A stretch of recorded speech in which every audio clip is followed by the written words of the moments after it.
Sabar nih, sabar. Ambil nafas panjang, lalu keluarkan lewat kentut. Nanda berusaha menenangkan Kanaya yang kesulitan bernafas akibat melihat suaminya berganjen ria dengan cewek garangan. Nanda, bisa-bisanya kamu nyuruh aku kentut saat situasi seperti ini. Awas ah, aku mau labrak mereka dan bakal ku bejek-bejek wajah Mas Adi.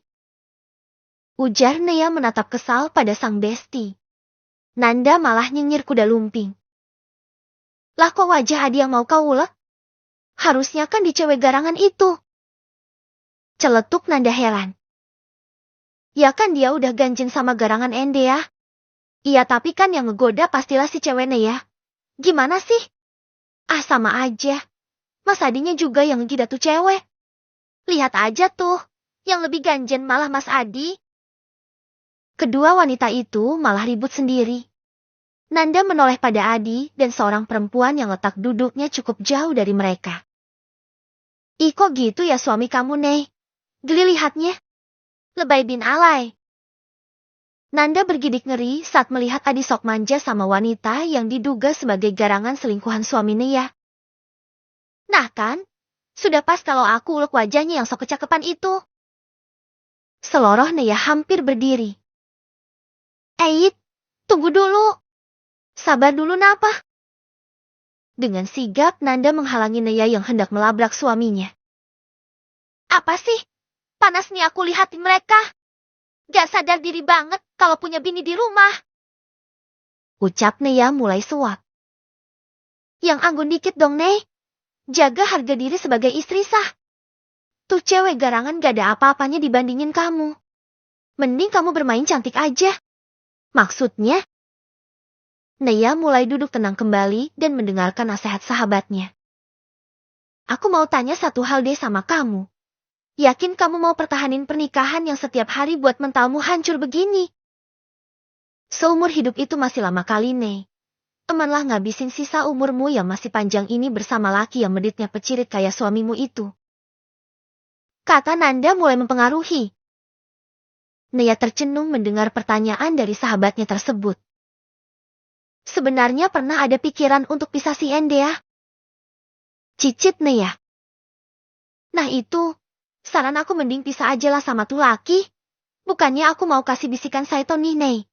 Tapi kulihat suami dan keluarganya cuma mau memperbudak kamu saja. Aku kasihan sama nasib kamu, Nea. Dan kita lihat sendiri kan. Kalau suamimu malah pacaran lagi sama cewek lain. Nih aku kasih tahu, jika lelaki sudah mulai selingkuh, akan sulit sembuhnya. Selingkuh itu ibarat penyakit kanker stadium akhir, sulit disembuhkan. Jika sembuh pun, masih berkemungkinan tumbuh lagi. Kata Nanda panjang kali lebar. Gitu ya Ende ya? Jadi gak apa-apa nih aku jadi janda? Tanya Nea.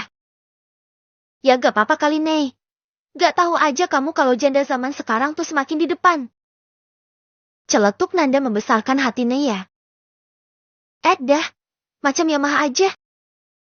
Celetuk Nea. Udah bisa ngontrol marah kan? Udah gak sedih lagi kan? Tanya Nanda.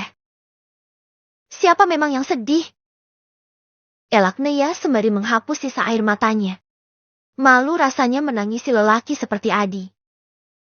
Cup jangan nangis dong. Air matamu terlalu berharga untuk nangisin tuh curut. Nanda langsung merangkul Nea guna menenangkannya. Biar bagaimanapun, pastilah hancur perasaan seorang istri jika melihat suaminya bermesraan sama wanita lain. Serupuk. Mas Adi gak pernah tuh suapin aku kayak gitu. Lihatlah, mesra banget. Jangankan suapin aku, jajanin aku tahu gejolak pun tidak pernah. Pecah sudah tangis Nea. Ia menangis termehek-mehek sambil menyedot ingusnya sendiri. Ya ampun, Nei. Jorok banget kamu. Aturan tuh ingus dibuang, bukan malah disedot dan ditelen. Nanda yang jijik pun menoyor kepala Nea. Nea masih termehek-mehek. Untung tempat mereka cukup jauh dari tempatnya Adi. Jadi lelaki yang memiliki predikat pelit bin medit itu pun tak tahu keberadaan Nea dan Nanda. Cup udah, stop. Jangan nangis lagi. Kan udah ku bilang, Emak nangisin tuh kambing. Nanda kembali merangkul bahu Naya kembali. Setelah beberapa saat, Naya pun berhenti dari akhir termehek-meheknya. Lega banget udah keluarin semua ingus aku. Salah. Sakit hati aku maksudnya. Seru Naya. Sika. Nanda pun hanya mencebik. Terus, menurutmu, aku harus gimana Nanda? Tanya Kanaya masih belum. Gimana ya? Nanda terlihat berpikir. Untuk saat ini, kita ambil foto mereka aja dulu. Yuk. Nanda pun menggeret tangan Naya untuk lebih dekat dengan mereka. Lah buat apaan? Tanya Naya heran. Jika mau bebas kamu harus punya banyak bukti, Nei. Bukti perselingkuhan misalnya. Cetus Nanda. Oh, aku mengerti. Naya mengangguk tanda mengerti. Kita beli masker dulu. Biar kamu gak ketahuan Adi. Ujar Nanda dan Naya pun manut. Kini mereka sudah berada di warung lesehan tempat Adi dan selingkuhannya berpacaran. Keduanya pun membeli jeruk dan juga beberapa gorengan. Kita rekam mereka diam-diam, seru Nanda berbisik. Kamera dinyalakan dan Naya juga beberapa kali mengambil foto mereka. Makasih ya sayang, udah mau jadi pacar aku. Aku seneng banget. Seru Adi terdengar di telinga Naya dan juga Nanda. Aku juga seneng mas. Aku juga sayang dan cinta sama kamu. Semakin aku tahan-tahan, ternyata aku gak kuat. Mungkin sudah jadi takdir aku buat Ceti yang kedua. Sahut si selingkuhan. Oh, sepertinya si cewek udah tahu kalau Adi sudah menikah, Nei. Bisik Nanda. Kupikir juga begitu, balas Naya juga berbisik. Kamu tenang aja sayang. Nanti setelah kita menikah, aku akan lebih prioritaskan kamu di atas Naya. Kamu kan tahu sendiri kalau Naya itu mandul. Jadi kamu jangan sedih lagi ya. Bujuk rayu Adi. Krep. Nanda menggenggam tangan Naya. Sabar. Orang sabar pantatnya lebar. Bisik Nanda. Huf. Kanaya mendengus kesal. Setelah dirasa cukup merekam bukti, Kanaya dan Nanda pun pergi dari sana. Enak saja ngatain aku mandul. Lahim aku tuh sehat walafiat. Siap untuk dibuahi. Burungmu aja tuh yang melehai. Gak pecus hamilin aku. Ucap Naya misu-misu saat berjalan menuju parkiran. Sabar Nei, sabar. Orang sabar jidatnya lebar. Nanda mengelus bahu Naya. Ih kamu Endea. Dari tadi pantat dan jidat yang dilebarin.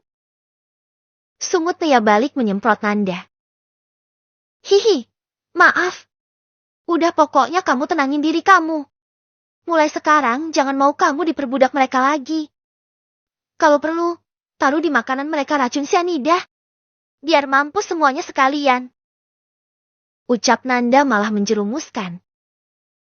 Lah, kalau aku di penjara kayak nasib Jesslyn gimana? Gak maulah aku membusuk di penjara. Mana akunya masih muda dan cantik lagi. Hanya sudah gak perawan aja. Seloroh Naya. Nah kalau gitu, lakuin aja saran aku yang pertama tadi. Kamu pura-pura aja gak tahu tingkah suamimu. Terus truk uangnya sebanyak-banyaknya. Apa yang mau dikeruk? Orang buruh pabrik ini. Paling sisa gajinya buat ngelontein tuh garangan. Dengus Naya. Nanda pun garuk-garuk kupil. Aku belum bilang ya Nei. Kalau adik suami kamu itu udah naik jabatan. Naya pun kaget. Hah? Apa maksud kamu? Masa dinaik jadi pejabat gitu? Pekik Naya syok.